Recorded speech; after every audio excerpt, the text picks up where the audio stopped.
जून 1975 अब से 47 साल पहले की वो तारीख जब आधी रात को देश में आपातकाल की घोषणा कर दी गई थी।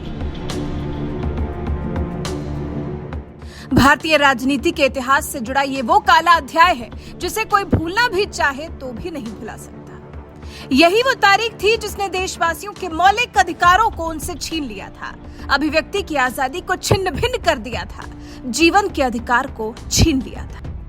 देश ने करीब 2 साल के इस दंश को झेला है, इस आपातकाल को झेला है, क्योंकि 25 जून 1975 से लगा ये आपातकाल 21 मार्च 1977 को खत्म हुआ।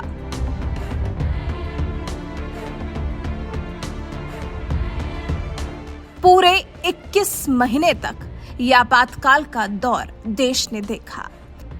इन 21 महीनों में देश की दशा और दिशा सब कुछ बदल दिया गया था।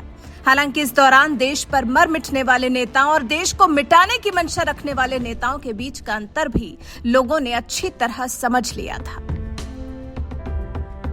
शनिवार को ही आपातकाल को लेकर बीजेपी ने फिर कांग्रेस को उस समय के लिए कोसा।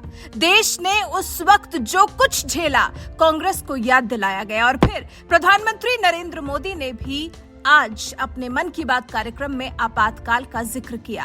आपातकाल के दिनों को याद करते हुए पीएम मोदी ने कहा, भारतीयों ने लोकतंत्र को बहाल करने के लिए आपातकाल को लोकतांत्रिक तरीकों से हराया। दुनिया में ऐसा कोई और उदाहरण मिलना मुश्किल है। पीएम मोदी ने 47 साल पहले के उस मंजर को याद कर कहा, बरसों पहले जून 1975 में देश में इमरजेंसी लगा दी गई थी। मैं आज युवाओं को ये बताना चाहता हूं कि आपके माता पिता से जीने का अधिकार तक छीन लिया गया था। आपातकाल का जिक्र करने के पीछे का मकसद ये हो सकता है कि पीएम मोदी चाहते नहीं कि उस समय को देश का कोई भी व्यक्ति कभी भी भूले। उस दौरान देश की जनता ने जो कुछ भी झेला उसको आंखों से ओझल न होने दे, वो भी तब जब देश अपनी आजादी के 75 साल मना रहा है, आजादी का महोत्सव मना रहा है। आज भारत अमृत महोत्सव मना रहा है। पीएम मोदी ने कहा, आज जब देश अपनी आजादी के 75 साल का पर्व मना रहा है, अमृत महोत्सव मना रहा है, तो आपातकाल के उस भयावह दौर को भी हमें कभी नहीं भूलना चाहिए। आने वाली पीढ़ियों को इसे याद रखना चाहिए। पीएम मोदी ने 2 टूक कहा कि उस समय भारत के लोकतंत्र को कुचल देने का प्रयास किया गया था। देश की अदालतें, हर संवैधानिक संस्था, प्रेस, सब पर नियंत्रण लगा दिया गया था। सेंसरशिप की ये हालत थी कि बिना स्वीकृति कुछ भी छापा नहीं जा सकता था। जब देश के हालात ऐसे थे तो तब से और आज से हम खुद की तुलना कर लें तो उस दौर में और प्रधानमंत्री नरेंद्र मोदी के राज में किस तरह से जमीन आसमान का अंतर है, उसका एहसास हमें खुद ही हो जाएगा। आपको बता दें, आपातकाल देश के लोकतंत्र पर एक बदनुमा दाग है, जब पूरे 21 महीने के लिए नागरिक अधिकार छीन लिए गए थे। सत्ता के खिलाफ बोलना अपराध हो गया था। विरोधी जेलों में ठूस दिए गए थे। देश ने जबरन नसबंदी का भी भयावह दौर तभी देखा था। लेकिन तत्कालीन प्रधानमंत्री इंदिरा गांधी ने आखिर ये फैसला क्यों लिया था? कहानी की शुरुआत होती है तारीख 12 जून 1975 से, जब इलाहाबाद हाईकोर्ट ने फैसला सुनाया था कि इंदिरा ने लोकसभा चुनाव में गलत तौर तरीके अपनाए। दोषी करार दी गई इंदिरा गांधी का चुनाव रद्द कर दिया गया था। इंदिरा का इस्तीफा देने का समय आ गया था, लेकिन पूरी कैबिनेट इंदिरा से मिलकर इस्तीफा न देने की अपील करने लगी। इंदिरा का मन बदल गया और उन्होंने अपने निजी सर्कल को छोड़कर आपातकाल का फैसला ले लिया। आपातकाल के आदेश पर राष्ट्रपति फखरुद्दीन अली अहमद ने हस्ताक्षर कर दिए और फिर इंदिरा ने 25-26 जून की दरमियानी रात कर दी थी आपातकाल की घोषणा। इसी मंजर को याद कर प्रधानमंत्री नरेंद्र मोदी ने उस दौर से आज के नौजवानों को भी अवगत कराने की कोशिश की। वैसे आपको इमरजेंसी के दौर से अब के दौर में क्या अंतर महसूस होता है? कमेंट कर हमें अपनी राय जरूर बताएं। मैं आज आपसे देश के एक ऐसे जन आंदोलन की चर्चा करना चाहता हूं जिसका देश के हर नागरिक के जीवन में बहुत महत्व है। लेकिन उससे पहले मैं आज की पीढ़ी के नौजवानों से, 24-25 साल के युवाओं से एक सवाल पूछना चाहता हूं। और सवाल बहुत गंभीर है और मेरे सवाल पर जरूर सोचिए। क्या आपको पता है कि आपके माता पिता जब आपकी उम्र के थे तो एक बार उनसे जीवन का भी अधिकार छीन लिया गया था। आप सोच रहे होंगे कि ऐसा कैसे हो सकता है? ये तो असंभव है। लेकिन मेरे नौजवान साथियों, हमारे देश में एक बार ऐसा हुआ था। ये बरसों पहले 1975 की बात है। जून का वही समय था जब इमरजेंसी लगाई गई थी, आपातकाल लागू किया गया था।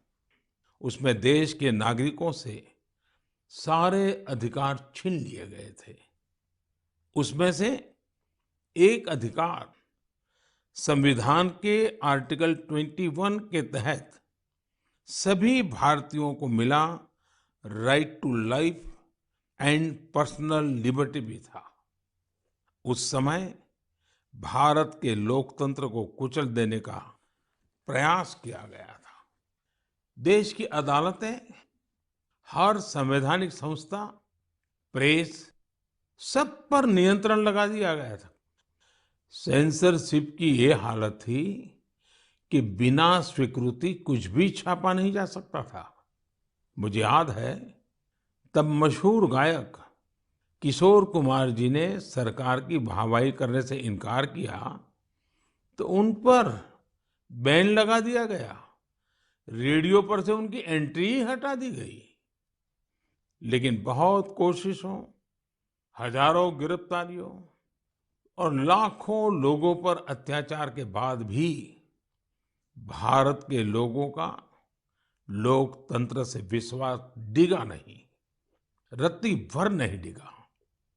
भारत के हम लोगों में सदियों से जो लोकतंत्र के संस्कार चले आ रहे हैं, जो लोकतांत्रिक भावना हमारी रग रग में है, आखिरकार जीत उसी की हुई।